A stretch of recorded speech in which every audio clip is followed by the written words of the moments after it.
এবার মধ্যপ্রাচ্য যুদ্ধের খবর। ইসরায়েলের দক্ষিণাঞ্চলীয় শহর আরাদ ও ডিমোনা শহরে ইরানের জোড়া ক্ষেপণাস্ত্র হামলায় শতাধিক মানুষ আহত হয়েছেন। এদিকে হরমুজ প্রণালী উন্মুক্ত না করা হলে যুক্তরাষ্ট্র ইরানের বিদ্যুৎ কেন্দ্রগুলোকে ধ্বংস করে দেবে বলে হুঁশিয়ারি দিয়েছে ডোনাল্ড ট্রাম্প। ইসরায়েলি সংবাদ মাধ্যমগুলো জানিয়েছে, আরাদ শহরে ইরানের ছোড়া একটি ব্যালিস্টিক ক্ষেপণাস্ত্র আঘাত হানার কারণে বহু লোক আহত হন, যার মধ্যে অনেকের অবস্থা আশঙ্কাজনক। হামলার পর শহরটির একটি হাসপাতালে জরুরি অবস্থা ঘোষণা করা হয়।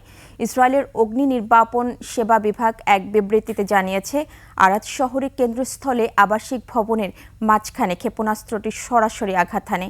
হামলা হয় ডিমোনাতেও, সেখানে ভবন ধসে পড়ে আহত হন অনেকে। আকাশ প্রতিরক্ষা ব্যবস্থার মাধ্যমে ক্ষেপণাস্ত্রটি ধ্বংস করার দুটি প্রচেষ্টা ব্যর্থ হয়েছিল। দেশজুড়ে শিক্ষা প্রতিষ্ঠানগুলোতে সশরীরে ক্লাস বাতিল করেছে ইসরায়েলের শিক্ষা মন্ত্রণালয়। এদিকে সংযুক্ত আরব আমিরাত ও কুয়েতের দুটি সামরিক ঘাঁটিতেও হামলা করেছে ইরান। এর আগে ইরানের নাতাঞ্জ পারমাণবিক স্থাপনায় হামলা হয়েছিল।